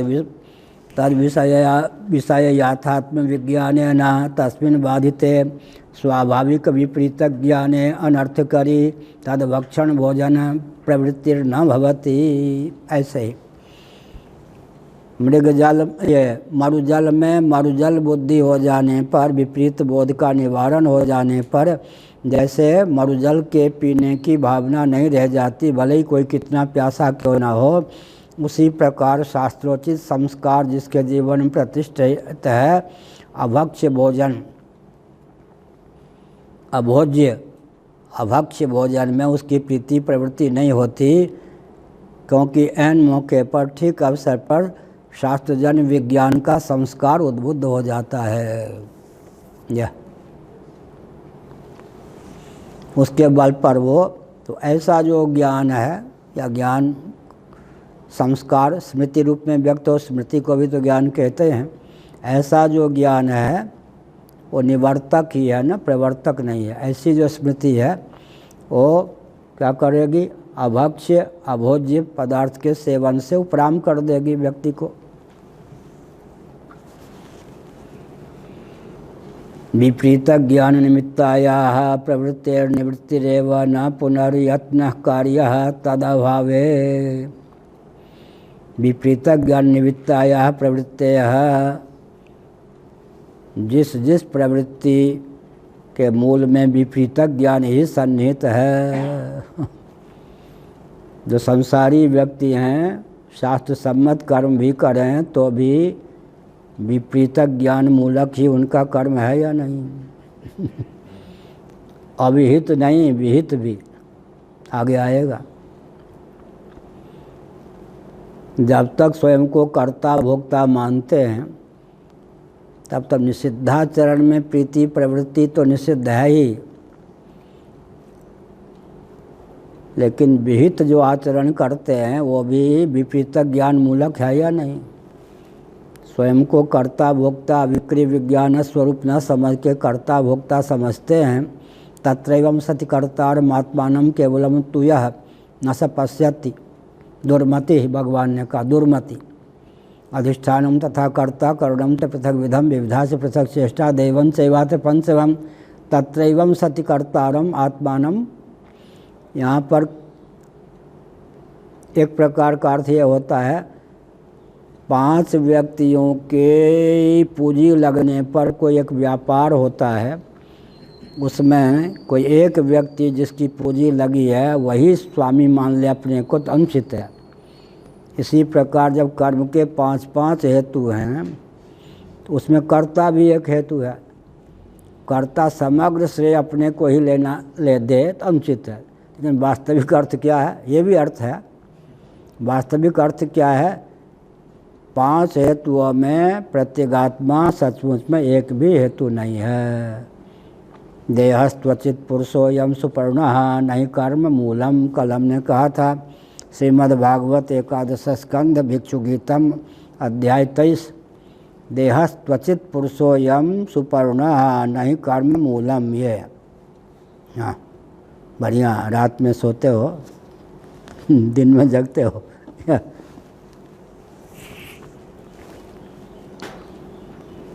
मूल बात नींद क्यों आती है मालूम है, अपने को मुख्य पाठक न समझकर। मनोगत जो त्रुटि है, भूल है, वो नींद में हेतु है। ये इनके लिए पाठ चल रहा है, इनके लिए पाठ चल रहा है। मैं तो वैसे शिष्टाचार में बैठ गया हूँ तो मन में जो दुर्बलता आ गई ना, वो नींद जरूर लाएगी।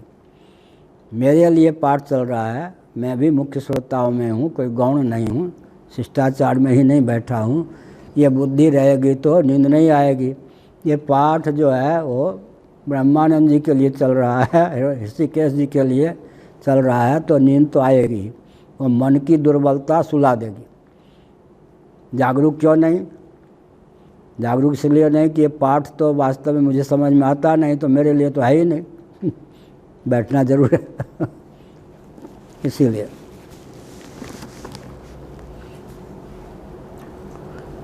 विपरीत ज्ञान निमित्ताया प्रवृत्तय निवृत्तिरेव न पुनर्यत्न कार्य तदभावे। अब जब विपरीत ज्ञान का यथार्थ ज्ञान से अपनोदन हो गया, यथार्थ ज्ञान के प्रतिपादक वचन का श्रवण कर तदनुकूल ज्ञान हो गया, विपरीत ज्ञान का निवारण हो गया, तो फिर क्या होगा? विपरीत ज्ञान मूलक जो प्रवृत्ति थी वो शांत हो जाएगी।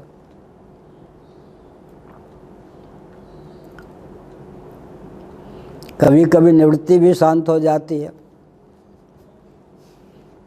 क्या विपरीत ज्ञान मूलक प्रवृत्ति ही थोड़े होती, निवृत्ति भी होती है। कैसे? रस्सी है, सर्प दिखे, अब भागने लगा कोई, अरे अरे भगो मत, गिरोगे, ठेस ठोकर लग जाएगी। रज्जु सर्प है, रस्सी है, तो वहाँ पलायन से उपरामता है, तो है निवृत्ति से भी तो उपरामता हो गई ना। दूर जो भग रहा था क्या, दूर जो भग रहा था वो तो प्रवृत्ति और निवृत्ति क्या है? विपरीत ज्ञान। यहाँ तो प्रवृत्ति का वर्णन चल रहा है।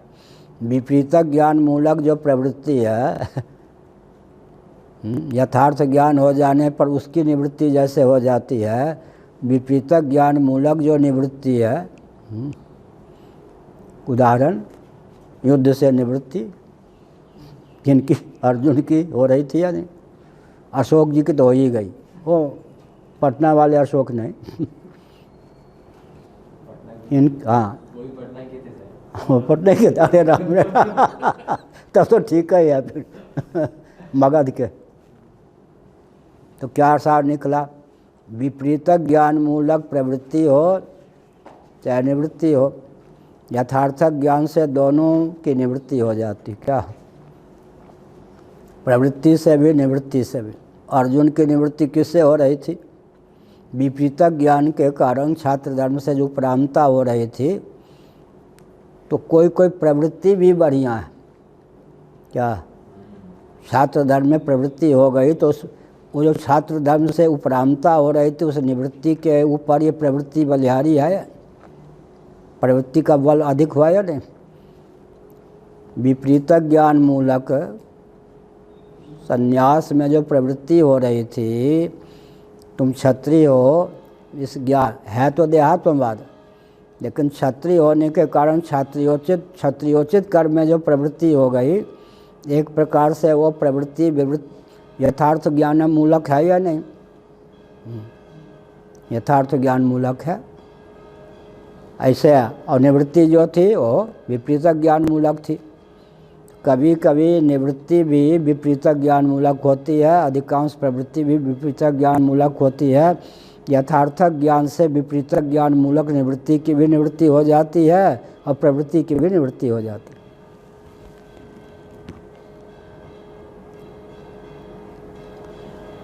तस्मात् प्रतिषेध विधीनां वस्तु यथात्मक ज्ञान निष्ठतैव न पुरुष व्यापार निष्ठता गंधोप्यस्ति। जबकि बात ऐसी है, इसलिए प्रतिषेध विधि, यथात्मक ज्ञान विधि और विहित विधेय विधि, तीन प्रकार से विहित की विधि, तीन प्रकार से विधियां हो गई ना, तीन प्रकार से, तीन प्रकार की विधि हो गई।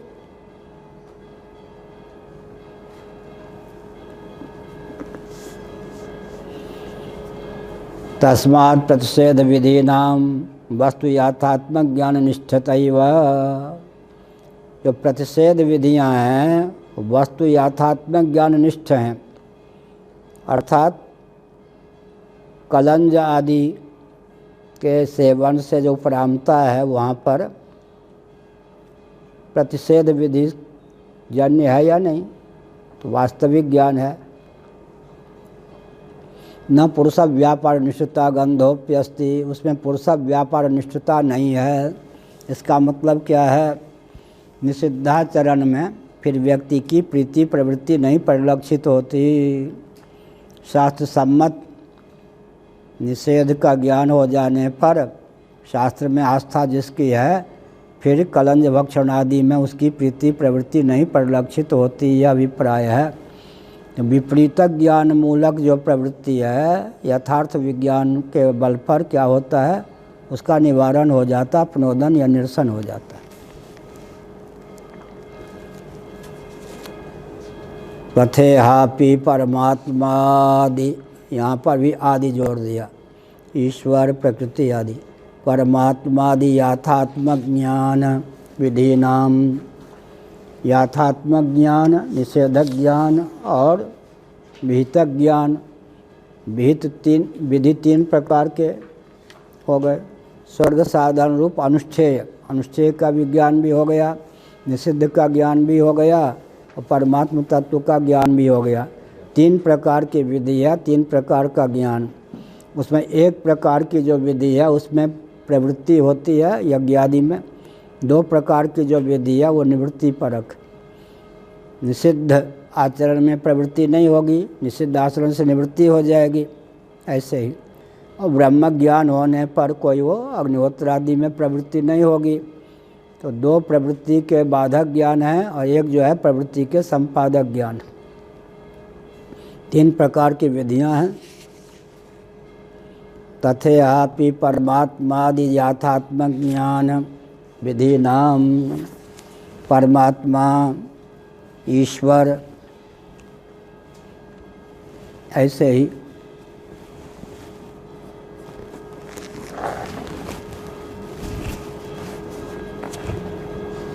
तावर मात्र पर्यवसान तैव स्यात्, बस यथार्थ वस्तु के विज्ञान तक ही उसकी सीमा है। सिद्ध वस्तु मात्र तात्पर्यवत तैव इत्यर्थ। ज्ञान करा करके ही उस वाक्य की शक्ति शांत हो जाती है, जिससे प्रयोजन की सिद्धि हो जाती है। वो प्रवर्तक वाक्य नहीं होता। फिर सिद्ध पदार्थ का ज्ञापक हो गया, ज्ञान हो गया, इसमें से उसका प्रयोजन शांत हो गया। ज्ञानोत्तर फिर उसकी प्रवृत्ति नहीं होगी।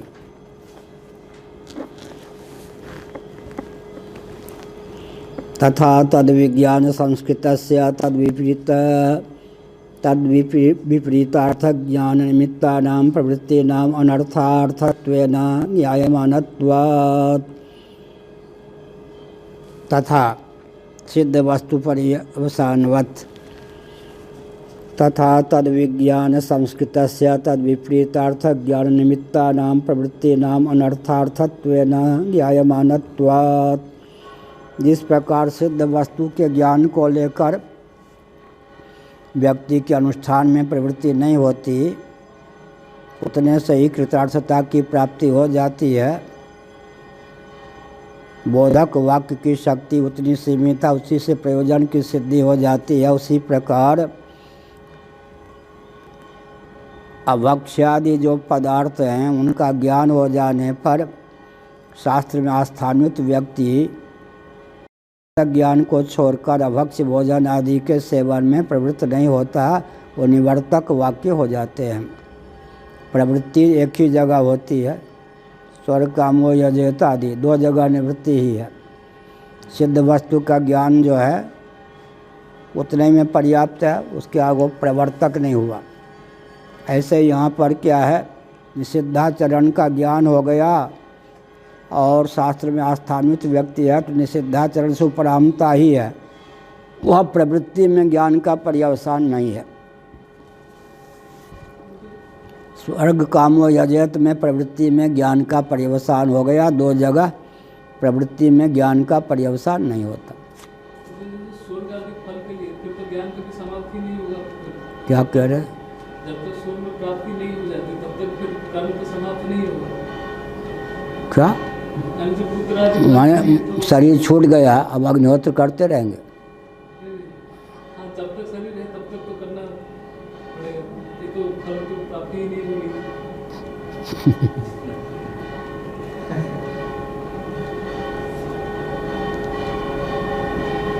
मरने के बाद स्वर्ग प्राप्त होगा ना, तो फिर क्या करना चाहिए? पुत्र के लिए पुत्र प्राप्त हो गया तो ये भी दृष्ट फल है वो, अदृष्ट फल है वो। उसमें जो मर्यादा निहित है,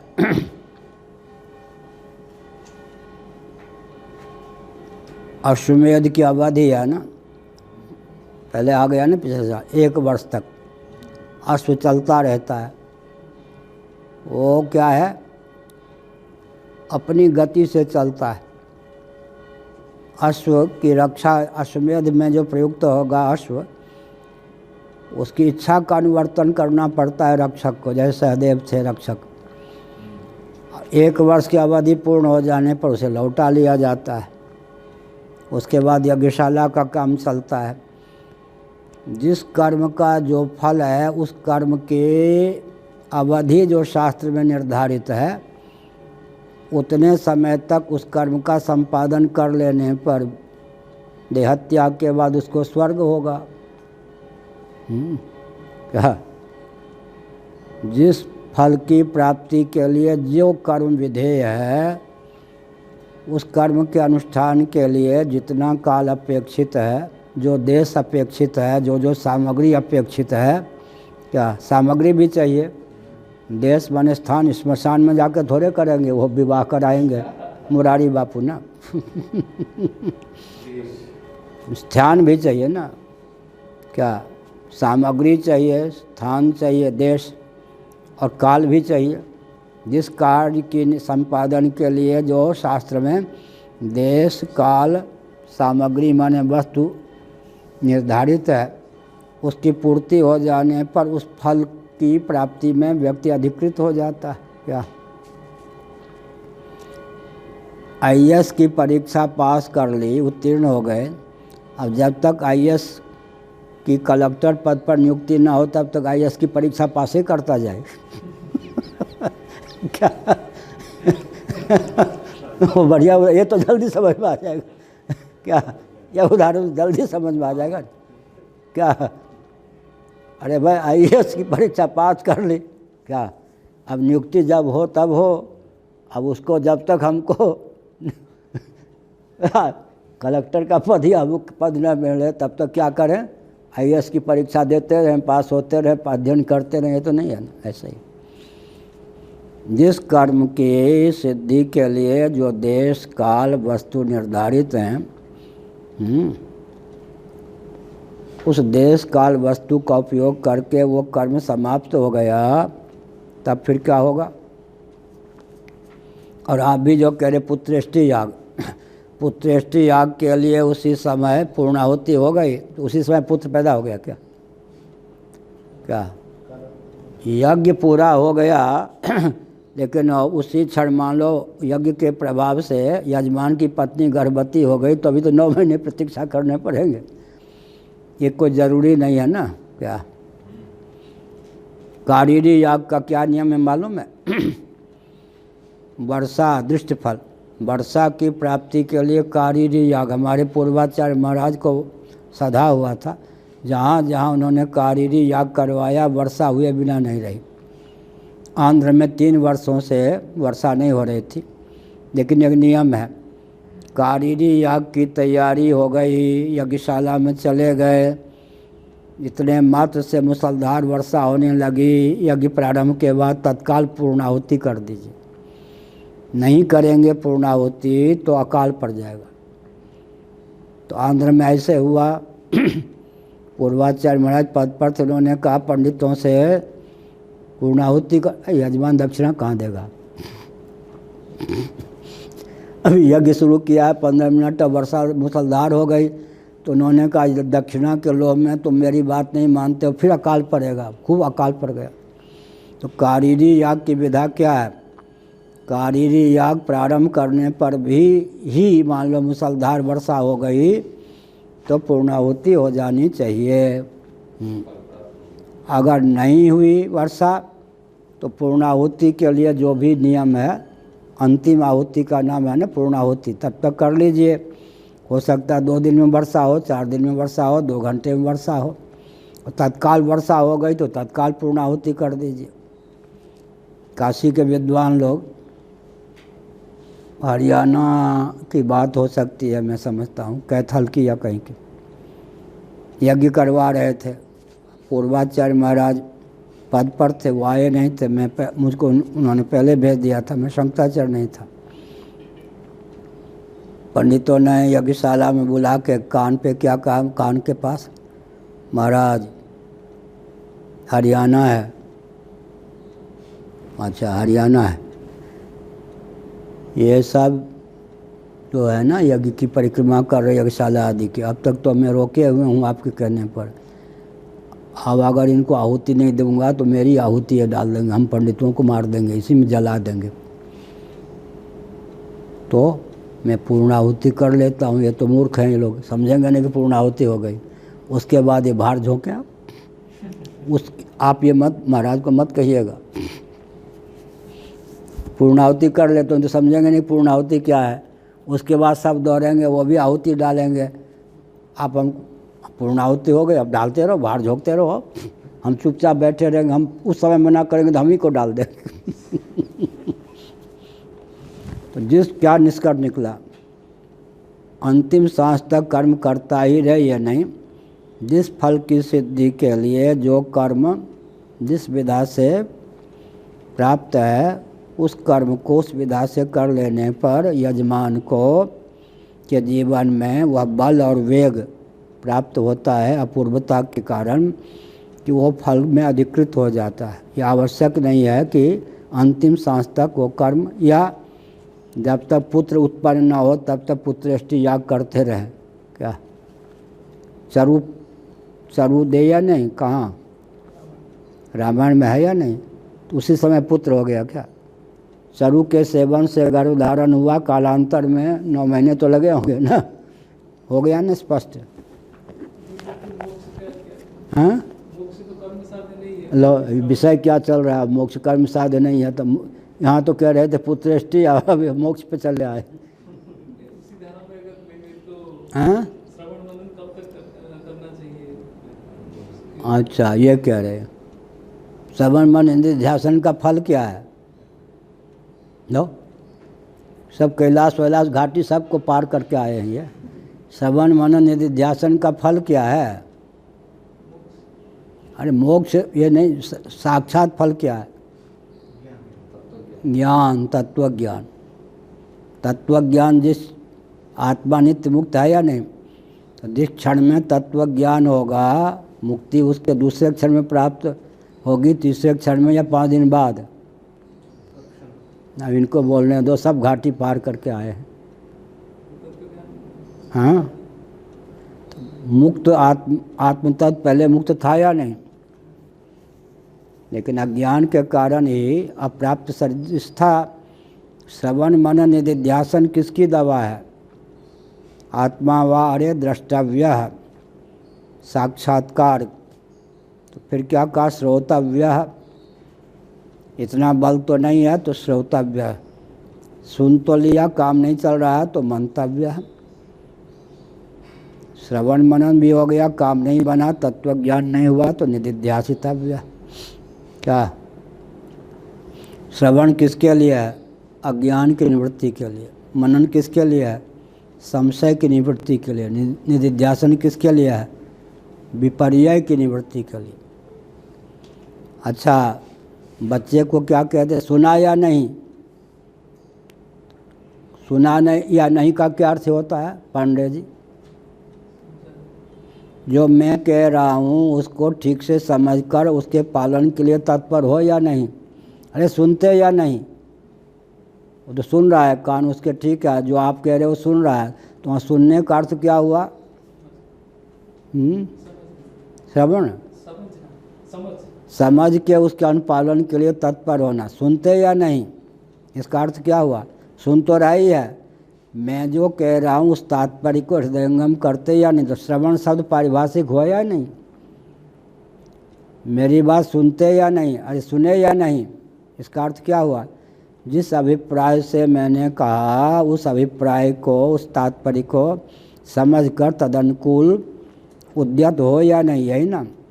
तो यहाँ पर सुनते या नहीं, यहाँ पर श्रवण का अर्थ क्या हो गया? तात्पर्यावधारण। ठीक है, श्रवण से काम न चले, कोई संशय बना रह जाए तो श्रुत अर्थ को धारण करने के लिए मनन करना चाहिए।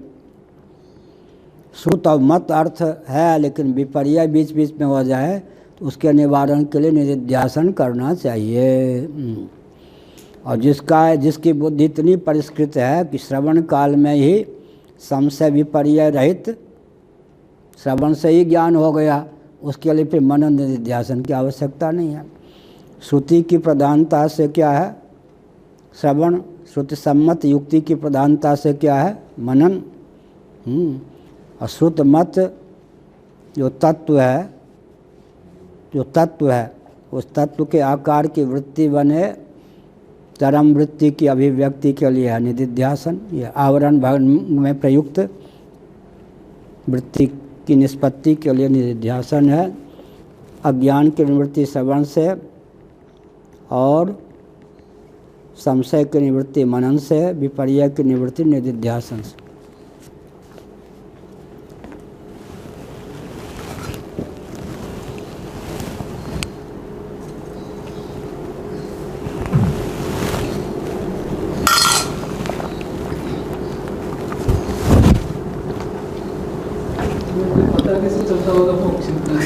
अरे आवाज है, इनको सब सूझ रहा, भूख लगी होगी ज़्यादा आज। पता कैसे चलेगा? पर संवेद्य है ना ये। सुनो, पता कैसे चले कि मुझे रस्सी का ज्ञान हो गया?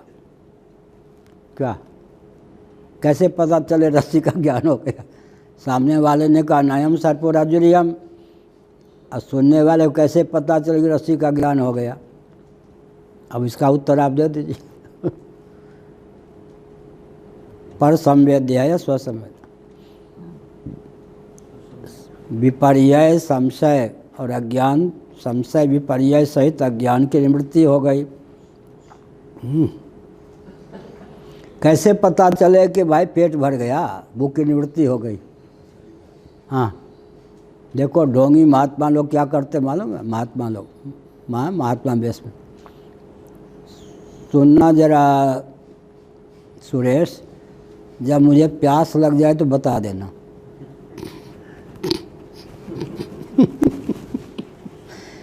और जो केवल भावुक भक्त होते, महाराज को इसका भी ज्ञान नहीं है, इतना विदेह है, देह का भाव नहीं है, साक्षी भास है ना प्यास। जिसको प्यास लगेगी वो कोई आमनस को दूसरी जगह हो तो ऐसे ऐसे करेगा तो लोग संकेत करेंगे पानी पी लीजिए, अलग बात है। सामने वाले के लिए पर संवेद्य है या नहीं हमारी प्यास? हमारे लिए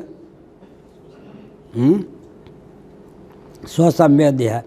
लेकिन अब वो दम भी हो, लोग क्या करते, अच्छा सुनना, जब मुझे प्यास लगे तो ज़रा सावधान कर देना, ये दिखाने के लिए कि मुझको शरीर का ध्यान नहीं, प्यास का ध्यान नहीं, भूख का भान नहीं। क्या ऐसे ही जब मुझे तत्व ज्ञान हो जाए तो सुरेश जी बता देना कि आपको तत्व ज्ञान हो गया। ये भी होता है, वह है नहीं सुखदेव जी के जीवन चरित्र में। प्राप्त भूमि में अप्राप्त बुद्धि, अप्राप्त भूमि में प्राप्त बुद्धि, दो उदाहरण है। कहाँ से बोल रहे? छांदोग्य श्रुति के 7वें अध्याय में अप्राप्त भूमि में प्राप्त बुद्धि किनकी हो गई? नारद जी की।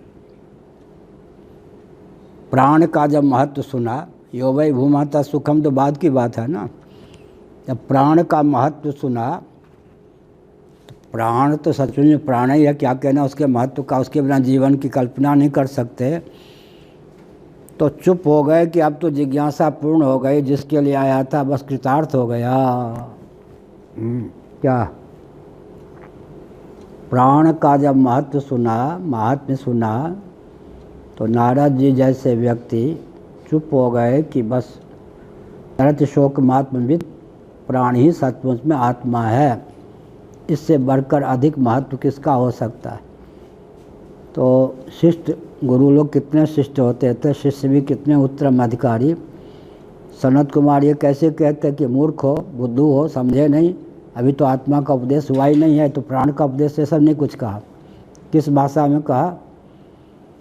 जिसको आत्म तत्व की जिज्ञासा हो वो प्राण तक ही न रुके, प्राण से भी कोई उत्कृष्ट तत्व है उसकी जिज्ञासा अवश्य करे। ऐसे तो अप्राप्त भूमि में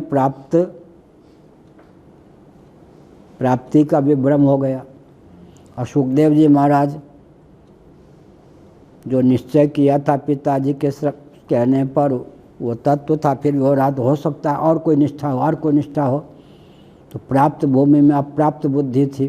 तो जनक जी के पास जाकर, अरे जो मैंने पिताजी ने कहा जैसा मैंने सोचा वैसे जनक जी भी कह रहे, यही चरम स्थिति है, सा काष्ठा सा परागति।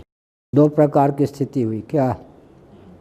अप्राप्त भूमि में प्राप्त बुद्धि, अप्राप्त भूमि में अप्राप्त बुद्धि। कहीं कहीं ऐसा होता है।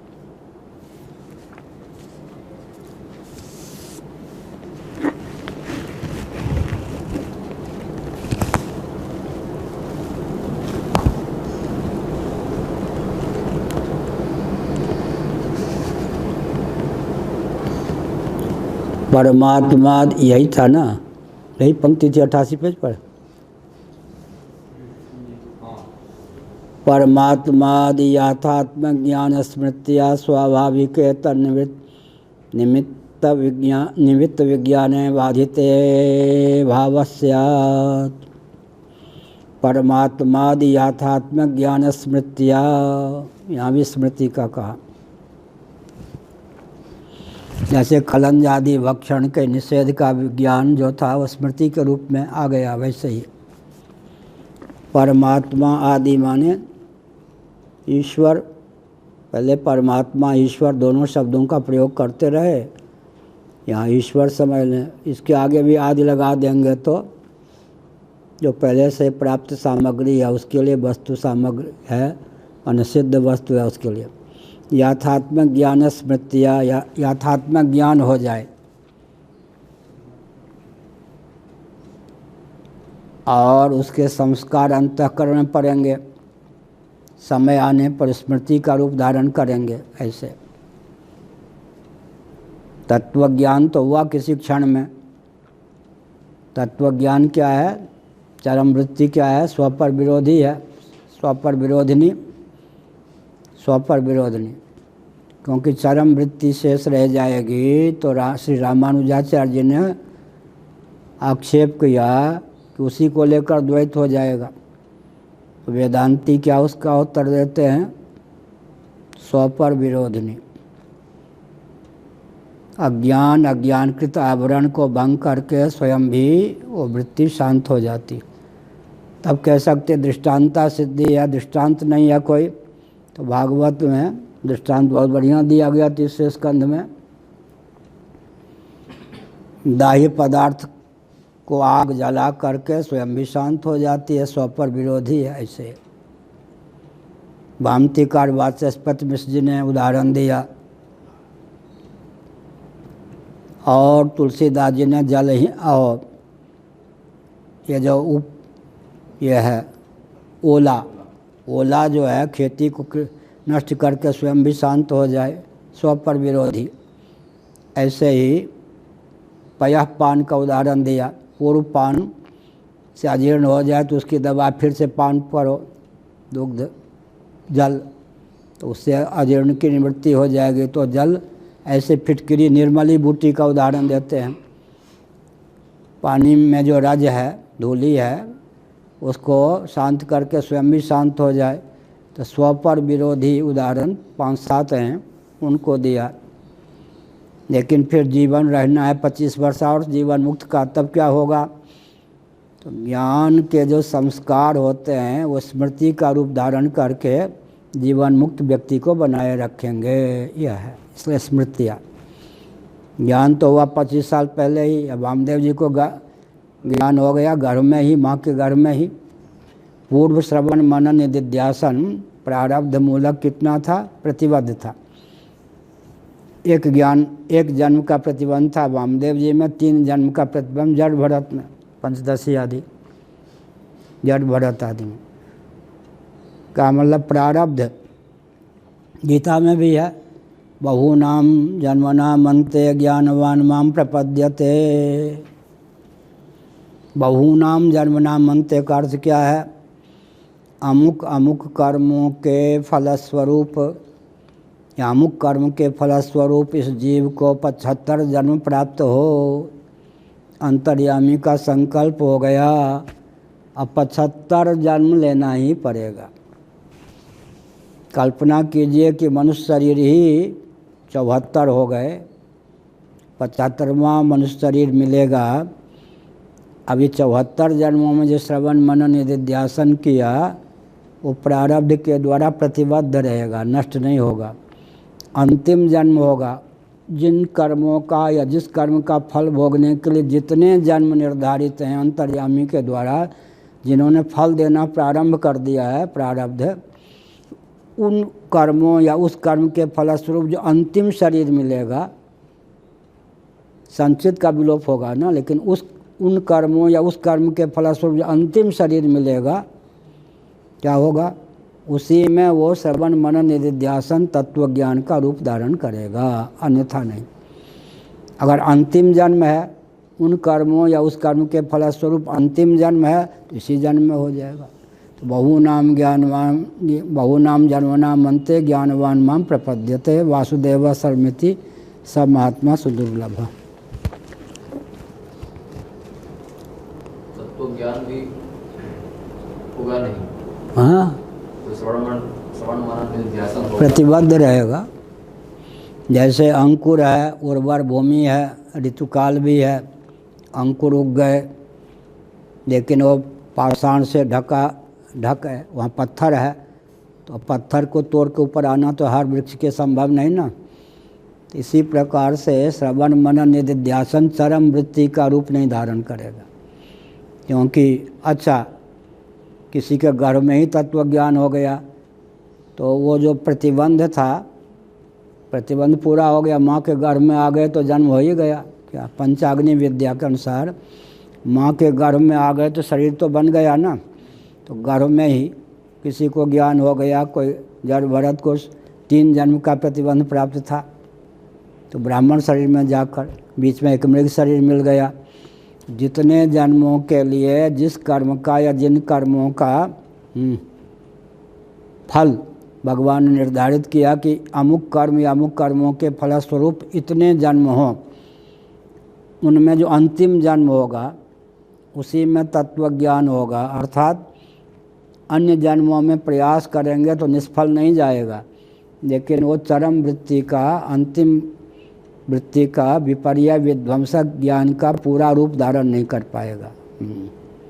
प्रभु प्रेरित व्यापक विद्या ज्ञान वो प्रतिबद्ध रहेगा, नष्ट नहीं होगा। यह हुआ। और उसमें जैसे वशिष्ठ जी इत्यादि का उदाहरण आपको देते हैं, वो अलग है, वो कारक कोटि का कारक कोटि की ज्ञानोत्तर, वो ज्ञान है वहाँ, ज्ञानोत्तर जन्म। यही वितर्जिता सर्गो येषां साम्य स्थितं मनः निर्दोषम समं ब्रह्म तस्मात् ब्रह्मण ते स्थिता।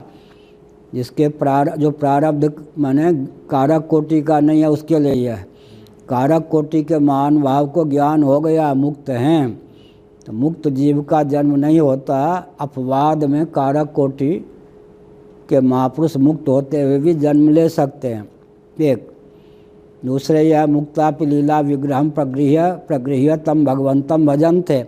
लीला पूर्वक अगर तत्वज्ञ विदेह मोक्ष न चाहे तो भगवान के अवतार जब जब होता है लीला स्वादन के लिए जन्म ले सकता है स्वेच्छापूर्वक। तीसरा वो जो आपने कहा ज्ञान ही नहीं होगा, ज्ञान ही नहीं होगा, वहाँ तो आयु है, यहाँ जन्म है, अंतर ये हुआ। यहाँ आयु निश्चित है, कारक कोटि के व्यक्ति हैं। इस बीच में जैसे मैंने बताया ना कि स्वप्न जागृत अवस्था का एक क्षण, 1 मिनट मान लो, स्वप्न में सैकड़ों वर्षों के दृश्य को दिखा दे। लेकिन सचमुच की आयु जो व्यक्ति की प्राप्त है वो स्वप्नावस्था से कितने मिनट की गई? 1 मिनट की। इसी प्रकार से जो कारक कोटि के व्यक्ति हैं, कदाचित बीच में साप इत्यादि के वशीभूत होकर शरीर छोड़ना भी पड़े तो तत्व ज्ञान तो हो गया, वो जो उनके स्वप्न शरीर के समान वो माने जाएंगे। ये मतलब ज्ञानोत्तर भी जन्म हो सकता है, लेकिन अंतिम जन्म में ही ज्ञान हो सकता है। ये दोनों वचन में सामंजस्य है। कारक कोटि के व्यक्ति अपवाद स्वरूप हैं। ज्ञानोत्तर जन्म हो सकता है या अंतिम जन्म में ही ज्ञान हो सकता है। उनके जो लीला पूर्वक जन्म है कारक कोटि के, वो स्वप्न शरीर के सदृश मान लिए जाते हैं। ओम पूर्णमदः पूर्णमिदं पूर्णात् पूर्णमुदच्यते पूर्णस्य पूर्णमादाय पूर्णमेवावशिष्यते। ओम शांति शांति शांति। शंकराचार्य भगवान की जय। धर्म की जय। अधर्म का